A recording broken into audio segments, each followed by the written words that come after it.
Aliamka asubuhi moja na kugundua wanaume wake haukuwa kama jana. Ulipungua sana na kuwa kama wa mtoto mdogo. Aliogopa sana na hakujua tatizo ni nini. Lakini ukweli ulikuwa huu: alikuwa amelipa gharama ya kuvunja ndoa ya mtu. Na hiki ndicho kisa cha kupoteza wanaume wake. Shabani alikuwa kijana wa miaka 26, mwenye nguvu, ndoto na matumaini makubwa ya maisha. Aliamini ujana wake ni mtaji, chochote alichokitaka angekipata. Lakini hakujua kuwa kiburi na tamaa vina gharama kubwa. Katika harakati zake za maisha, Shabani alikutana na mwanamke mmoja mzuri sana. Alikuwa mpole, mcheshi. Kilichokuwa wazi tangu mwanzo ni kwamba mwanamke huyu alikuwa mke wa mtu. Mwanzoni, Shabani alijaribu kupuuza hisia zake. Lakini kadri mawasiliano yalivyozidi, mipaka ikavunjika. Kilichokuwa mazungumzo ya kawaida kikageuka kuwa siri nzito. Mume wa mwanamke huyo, Mzee Musa, alianza kuona dalili. Amani ikapotea nyumbani, mabadiliko ya tabia yakawa dhahiri. Bila kelele, bila vurugu, alichunguza. Ukweli ulimuumiza, lakini hakupaza sauti. Badala yake, aliamua kunyamaza. Siku chache baadaye, maisha ya Shabani yakaanza kubadilika ghafla. Alianza kuhisi uchovu usioelezeka. Akapoteza hamu ya tendo.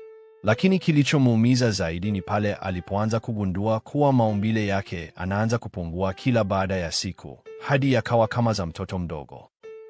Akakimbia hospitali moja hadi nyingine. Vipimo vyote, lakini hawakugundua tatizo. Lakini hali haikubadilika. Kila siku ilikuwa mateso mapya. Kicheko kikapotea, marafiki wakamkwepa, na heshima ikayeyuka. Usiku mmoja, akiwa peke yake, Shabani alijikuta akilia kama mtoto. Ndipo akaanza kujihukumu. Ulichokifanya kilikuwa sahihi.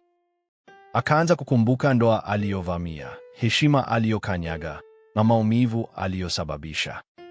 Mzee mmoja wa busara alimwambia maneno haya: kuna magonjwa ya mwili, hakuna mateso ya makosa.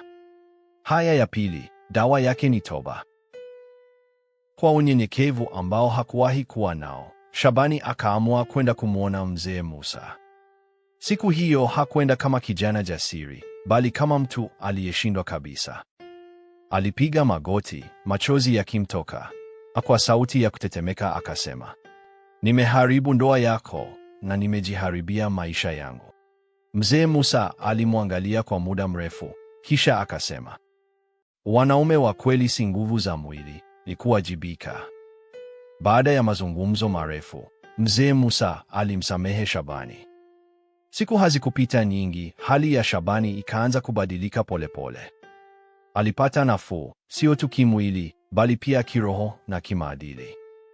Alitambua kuwa alirudishiwa maisha yake kwa sababu ya toba ya kweli. Tangu siku hiyo, Shabani alibadilika. Akawa onyo kwa vijana wengine. Alijifunza kwa gharama kubwa kwamba kuvunja ndoa ya mtu ni kuchezea moto. Lakini kuomba msamaha kwa dhati kunaweza kukuokoa. Kama simulizi hii imekugusa, ushiriki kwa wengine ili wajifunze kabla hawajalipa gharama.